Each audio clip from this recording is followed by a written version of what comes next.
connected to Chanukah because we have an idea in Judaism that the month of which the holiday is, it takes on the whole entire essence of whatever holiday is inside of that month. So we know already that Kislev, when Chanukah happens, is really a time, it's a month of miracles. It's a month of miracles. A month of Nissim. My name happens to be Nissim. I didn't plan this, by the way. And I was born on the 7th day of Kislev, which is during the month of Nissim. I had no idea. And it's very interesting how it happens to be that this is the darkest month of the year. And I'm usually always the darkest yid inside of the room. It all worked out. Hashem made sure that the name would be very fitting. And I'm never home for Chanukah because I'm on the road, Baruch Hashem. So I started out, I'm originally from Seattle, Washington, very far from here, but the same type of weather right here. That's okay, at least. A little bit colder? Maybe. I don't know if it's any more rainy. But I grew up in a very, very different environment than which I'm raising my kids in. I was exposed to a lot of violence at a very early age, a lot of gang violence and drug abuse and drug use in my home. I started smoking marijuana at 9 years old. At the time I was 12, I was dealing. I started running with a street gang, finding myself in trouble very, very early and fast. You know, it's just sort of like one of those things. Since I was seeing all these things, I really just became a product of my environment. As I mentioned, both my mother and my father were both drug dealers. And I always say, like any good Jewish boy, I joined the family business. And completely different world. As far as religion is concerned, the first religion I was introduced to was Islam. I prayed as a Sunni Muslim as a kid 5 times a day. My grandfather was a Muslim. He came to live with us on his, my grandfather was on parole actually, on probation. And he came to live with us for about a year before he ended up going back to prison. So that's how I got introduced to religion. Now, mind you, all this is going on and taking place. I happen to actually live inside the Jewish neighborhood in Seattle. So I was very familiar with my neighbors, and I used to walk through a synagogue to go to school. I used to play basketball outside the other synagogue and ride my bikes in the other one. So I was very familiar with, you know, Jews in terms of being my neighbors, but I wasn't very, very familiar with Judaism. So my grandfather would go back to prison. I would continue in the streets. By the time I was 13 already, I was expelled from the Seattle School District. I cannot go to a regular public school by the time I was 13 years old. Got suspended for bringing a firearm to school. That never usually works out. Got into it with somebody, made the wrong threat. On top of the fact that maybe, I don't know, it was almost at the end of the school year, but most of the days I had spent at school, I was already in the principal's office before the principal got there. So I think they were done with me anyway. So I ended up not being able to be inside the regular public schools. Life was taking a dramatic change. Running with the street gang, finding myself in a very, very dark place. There was a friend of mine who was into hip hop as well. I don't think he was doing any better than me as far as the streets, but he knew where we can go and make music. So he ended up taking me to this hip hop program that happened to be at this place called the Union Gospel Mission, which I will still to this day credit this place with saving my life. I went there at a very, very crucial time in my life.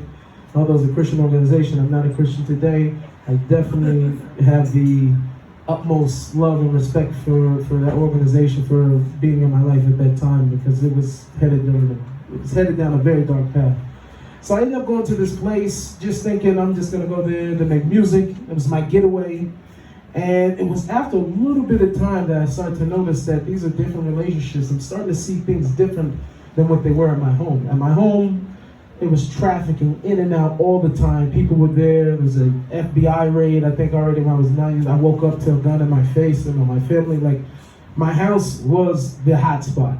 So you can only imagine going outside of my environment every day and going into another place where there were actual healthy relationships. There were people that were very loving and accepting. It really opened me up, and I started looking at the world a little bit different. So all this would come to a head when finally the counselor would come up to me and he would invite me to come to summer camp with him. So I don't know what it's like here.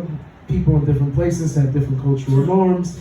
But where I come from, black people don't go camping. We don't do anything like that. Anything outside with wild animals and bugs on purpose is not something that we sign up for. Just being very honest with you, I always grew up, that's white people stuff. They go outside and sleep in tents and all that other stuff. That was how I was raised, right? So they tell me about camp. I'm just like, there's no way in the world I'm going to camp. So I'm looking at him, he's looking at me. And he finally shows me this brochure, and they call it camp. It was not camp. This place was a resort. It was like the best place you could possibly go to. So after I seen it, I'm like, oh yeah, I'm gonna do whatever I can. I'm hustling up as much money as I could at the time to be able to go to this camp. So I ended up going to this camp. Some of it I actually washed cars, some of it I sold a few bags of weed, whatever the case is. I named the camp. So I hustled up everything that I needed to. I ended up going to this camp. And this place was really like, at the time, I would describe it as heaven. It was like Gan Eden. Being there outside of my environment was an immersive environment and a powerful speaker. This guy would speak every day. And at the end, he would give us these questions, and you would go back, and they were really opening you up. And I'm in the room with other guys who came from the exact same type of background as me, you know, dealing with the same. Some guys, most of them even worse, I at least had two parents at home. Even after my mother and my father split, I had a stepfather, so I had a stepfather at least since I was 2. So I at least had 2 parents at home. It was dysfunctional, but I had 2 parents at home. Everybody else was like living with grandma, you know?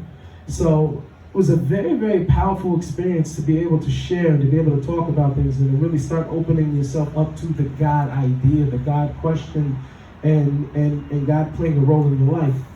Now, prior to this, I had always been a very deep thinker. I was always even, I would say, somewhat spiritual even as a kid.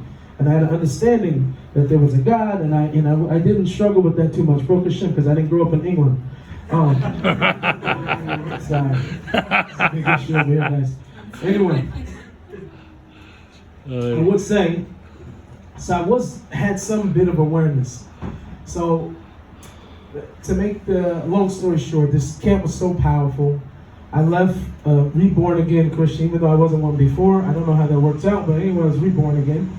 And I ended up coming back, and I was on fire. I became like the biggest Bible thumper you could possibly imagine. Now, I say this is life-changing because right after this happened, the Seattle School District decided to allow me to go back to regular school. So I had a new chance on so many different levels. I'm starting school again for the first time, at least in the regular school. You know, when you get in trouble, I know how it is here, but once you get kicked out of regular schools over there, they send you to the alternative schools where everybody there got kicked out of the regular schools. It's like, I don't know if that's gonna work. I only picked up worse bad habits when I got to the other school. So finally, this new change, I'm coming back into school, I'm playing football, and I said to myself, this is going to be my opportunity to start over.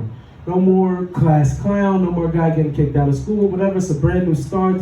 I have God, I have my Bible, I'm in this group, so I'm gonna be good from here on out.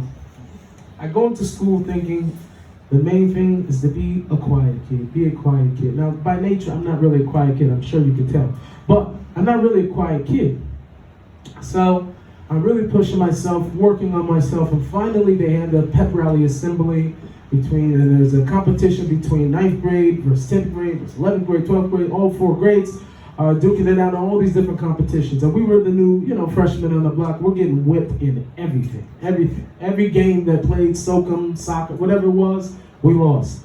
The last competition that they had was a rap battle. Now, everybody that grew up knowing me from middle school, they knew that was my thing.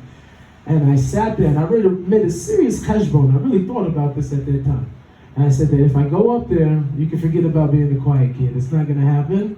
Because I'm not trying to be overly confident. I know I was going to destroy whoever I went up against. So I'm sitting over there in the bleachers, and everybody, once they start going, 9th grade, you got to send somebody. So it was like the whole school went, and I look at it and they go, black, you gotta go, black, you gotta go. Everybody used to just call me by my last name. So I'm like, no. Finally, they push me, I go out there.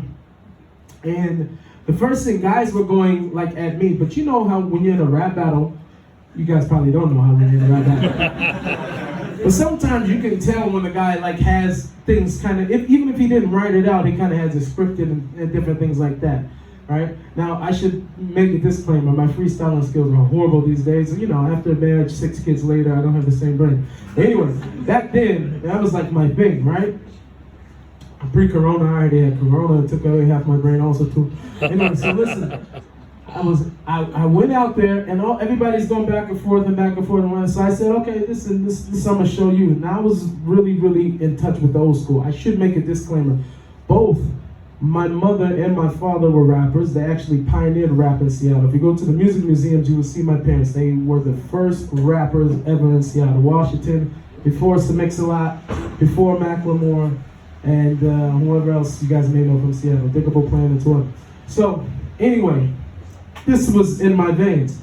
So as everybody took their turns and they're going at me and whatever, I'm giving you guys all the details. I never get to tell this part of the story. I figure you guys appreciate it. Yeah. So instead of going back and forth with everybody, I said like this. I told everybody in the audience to hold up something in their hand. Everybody hold up something. Everybody held it, and I made a flow off of every single thing that every single person had in their hand. I included the principal, the cheerleading, and after that, the whole place erupted. The whole place went crazy. Forget about being the quiet kid. There was a rap battle every week after this, right? So they made it to where it was like, you know, a competition, Freestyle Wednesday. It was like nuts. It was bananas. So every week, you know, everybody's just thinking about who you're going against. You're going against this one. So you collecting dirt on the person that you're going to go battle against, you know?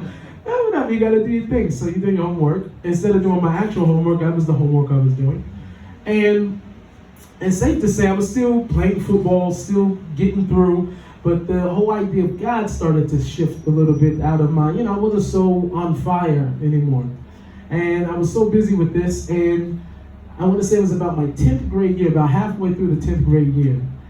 I had this moment. I don't even know how to explain it. I remember walking in, coming from, you know, off-campus lunch, walking into the main hallway, and I just took a step inside, and all of a sudden, something hit me. I don't know what hit me, but something hit me very, very hard. And I started looking around, and everybody that was around there, and I grew up with these people. I've been around them my whole life.